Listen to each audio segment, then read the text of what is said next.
Hi friends, నేను doctor Leela Satyavani, dentist and yoga trainer. ఈరోజు మనం చిన్నపిల్లల్లో ఏకాగ్రత పెరగడానికి, హైట్ పెరగడానికి గల ఆసనాల గురించి ఇప్పుడు మనం తెలుసుకుందాం. ఈ రోజుల్లో పిల్లల్లో ఏమవుతుందంటే చిన్నపిల్లలు ఎక్కువ బయట ఆడుకోకపోవడము, బయట పార్కులు వాటిలో ఆడడానికి చిన్నప్పుడు ఏంటంటే స్కూల్స్లో వాటిలో బాగా ఆడుకునేవాళ్ళు. ఇప్పుడు అలా కాకుండా ఓన్లీ ఫోన్స్ చూసుకోవడము, లేకపోతే టీవీలో వీడియో గేమ్స్ ఆడడము, టీవీ దగ్గరే అటాచ్ అయిపోవడము, ఇలా చేయడం వల్ల వాళ్ళ బాడీలో అనేది యాక్టివిటీ ఉండట్లేదు. సో ఈ రోజుల్లో పిల్లలు ఎలా అయిపోయారంటే అయితే టీవీ దగ్గర కూర్చోవడము, లేకపోతే ఫోన్లు పట్టుకొని కూర్చోవడము, ఇలానే అయిపోతుంది. బయట ఆడుకోవడము, బయట ఆడుకోవడం, పిల్లలు ఫ్రెండ్స్తో తిరగడము అలాంటివి ఏం లేకుండా ఓన్లీ ఒకే ప్లేస్లో ఒకే దగ్గర కూర్చోవడం వల్ల ఏకాగ్రత మిస్ అవుతుంది. అదేవిధంగా ఒబేసిటీ, లావ్ అయిపోవడము అండ్ బాడీ పోస్చర్ కూడా చేంజ్ అయిపోతుంది. ఇలా ఉంటున్నారు, ఇలా స్ట్రైట్గా అసలు బాడీ ఉండట్లేదు. సో ఇలాంటి ఇబ్బందుల నుంచి బయటపెట్టాలంటే తల్లిదండ్రులే దీనికి కరెక్ట్గా చిన్నప్పటి నుంచి వాళ్ళకి కొన్ని అలవాట్లు నేర్పించాలి. అదేంటంటే డైలీ రొటీన్లో పేరెంట్స్తో పాటు మార్నింగ్ ఒక హాఫ్ అన్ అవర్ వాకింగ్ కానీ, లేకపోతే వాళ్ళకి ఏదైనా యాక్టివిటీ గేమ్స్ ఆడిపించడం కానీ ఇలాంటివి చేస్తూ ఉంటుంటే మన పిల్లల ఏకాగ్రతను లేకపోతే బాడీ పోస్చర్ను కరెక్ట్గా ఉంచుకోవచ్చు అనమాట. సో ఇలా ఈ బాడీ పోస్చరు ఏకాగ్రతను పెంచడానికి కొన్ని ఆసనాలు ఉంటాయి. అవి ఏంటో మీకు నేను చెప్తాను. పేరెంట్స్ ఏం చేయాలంటే పిల్లలకి యాక్టివిటీలా పెట్టాలన్నమాట. అంటే పజిల్ గేమ్స్ ఇలాంటివి ఉంటాయి, అలాంటివి ఆడిపించడము. అదేవిధంగా యోగాలోనే కొన్ని ఆసనాలు ఉంటాయి ఏకాగ్రత పెంచడానికి. అవి ఏంటంటే ఇప్పుడు నేను చెప్తాను. జస్ట్ పిల్లల్ని ఇలా స్ట్రైట్గా హ్యాండ్స్ పెట్టుకోమని, ఇలా పెట్టమని, ఇలా రెండు చేతులు ఇలా పక్కన పెట్టుకొని, ఈ మిడిల్ ఫింగర్ ఉంది చూడండి, దీని సైడ్ ఐబాల్స్తో ఒకే సైడ్ ఇలా ఏకాగ్రతగా ఫోకస్ చేసి ఒక్క సైడే చూస్తూ ఉండమని చెప్పండి. ఇలా right eyeball right side middle finger, left eyeball left side ఇలా.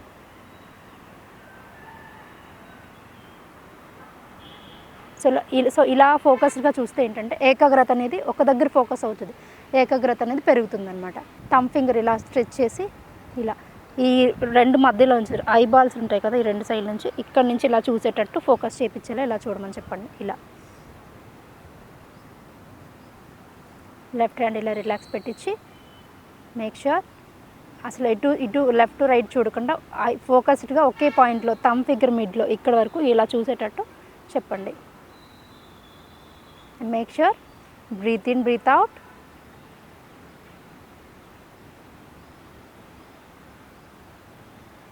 అండ్ అలా ఫోకస్డ్గా చూసినప్పుడు డబల్ కూడా కనిపిస్తుంది, ఇదే ఫింగర్ డబల్ విజన్ కూడా వస్తుంది. సో ఇలా ఫోకస్ చేస్తూ ఉండాలన్నమాట. పేరెంట్స్ ఏం చేయాలంటే ఇలా పిల్లల్ని ఇలా ఫింగర్స్ని ఇలా ఇంటర్లాక్ చేయకోమని చెప్పి, ఓకే. పేరెంట్స్ ఇప్పుడు right hand index finger lift చేయాలని చెప్పాలి, చూపుడు వేలు ఇలా దాని వైపు చూడమని చెప్పాలి. తర్వాత left hand little finger lift చేయాలని చెప్తే ఇలా ఆల్టర్నేట్ ఫింగర్స్ లిఫ్ట్ చేయమని చెప్తే వాళ్ళకి ఏమీ ఆలోచన లేకుండా మమ్మీ నెక్స్ట్ ఏం చెప్తున్నారనే ఒక ఆలోచన అనేది వాళ్ళకి వస్తుంది. ఆ ఫింగర్ని ఇలా లిఫ్ట్ చేయాలనే దాన్ని ఫోకస్ అనేది జరుగుతుంది. చూడండి, ఇలా middle finger, right middle finger, తర్వాత లెఫ్ట్ ఇండెక్స్ ఫింగర్ ఇలా కన్ఫ్యూజ్ చేస్తూ వాళ్ళకి ఏకాగ్రత పెంచేలా చేయాలి. తర్వాత రైట్ రింగ్ ఫింగర్ లిఫ్ట్, తర్వాత left thumb finger.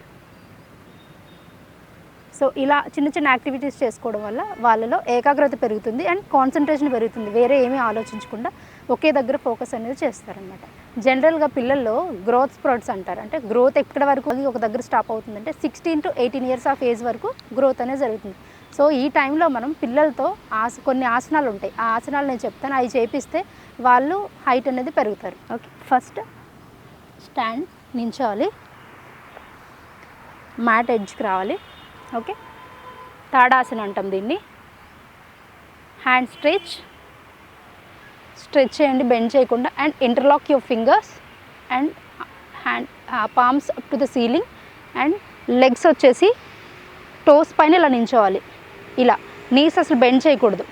Okay, bend చేయకుండా వాక్ చేయాలి ఇలా front and back. Okay, make sure stomach should be in, look straight, breathe in breathe out. Okay, and front knees కూడా స్ట్రైట్ ఉండాలి, only toes మీద నడవాలి. So ఇలా చేస్తుంటే ఏమవుతుందంటే బ్లడ్ సర్క్యులేషన్ జరుగుతుంది, పిల్లలకి గ్రోత్ కూడా చాలా మంచి ఆసన ఇది. ఓకే, ఇలా అండ్ అగైన్ నార్మల్ నించోవాలి, స్ట్రెచ్ టు ద రైట్ ఎంతవరకు కుదిరితే అంతవరకు రైట్ బెండ్ అవ్వాలి, మిడిల్ అండ్ లెఫ్ట్, ఇలా straight, right, middle and left and relax. Next asana adho mukha svanasana. అది ఎలా చేయాలంటే జస్ట్ పామ్స్ మ్యాట్ మీద పెట్టుకొని ఫామ్ చేసుకొని ఇక్కడ కూడా టోస్ మీద ఉండాలి బాడీ. మేక్ ష్యూర్ ఈ పాదం అనేది కింద టచ్ అవ్వాలి అండ్ బాడీ ఇలా బెండ్ చేసుకొని కిందకి ఎంతవరకు కుదిరితే అంతవరకు స్ట్రెచ్ చేయాలి. Make sure knees should be straight, hand should be straight. ఇలా ఇది mountain pose or adho mukha svanasana అంటారు. ఓకే, ఇలా and come back to the table position.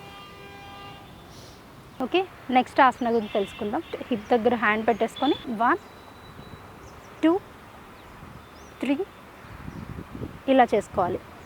So hands and hip movement జరుగుతుంది అన్నమాట. ఇక్కడ కూడా బ్లడ్ సర్క్యులేషన్ జరిగి గ్రోత్ పెరగడానికి చాలా బాగుంటుంది. Okay, make sure leg should be straight, knee should be straight and hand should be straight.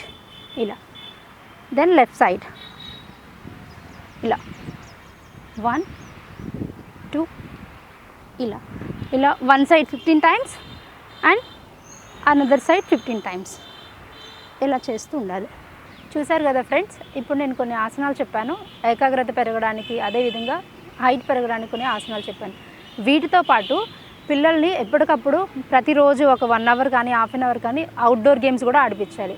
అవి ఎలా ఉంటాయంటే బాస్కెట్బాల్ కానీ, త్రోబాల్ కానీ అండ్ క్రికెట్ పిల్లలు ఆడుతూ ఉంటారు కదా, వాళ్ళకి ఇంట్రెస్ట్ అయిన గేమ్ని కంపల్సరీగా ఆడిస్తూ ఉండాలి.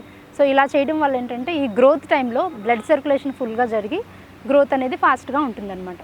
సో చూసారు కదా ఫ్రెండ్స్, ఈరోజు మనం పిల్లల్లో హైట్ పెరగడానికి, ఏకాగ్రత పెరగడానికి గల ఆసనాలు, అదేవిధంగా ఏం చేయాలనే దాని గురించి తెలుసుకున్నాం. నెక్స్ట్ ఎపిసోడ్లో మరికొత్త టాపిక్తో మీ ముందుకు వస్తాను. Thank you so much.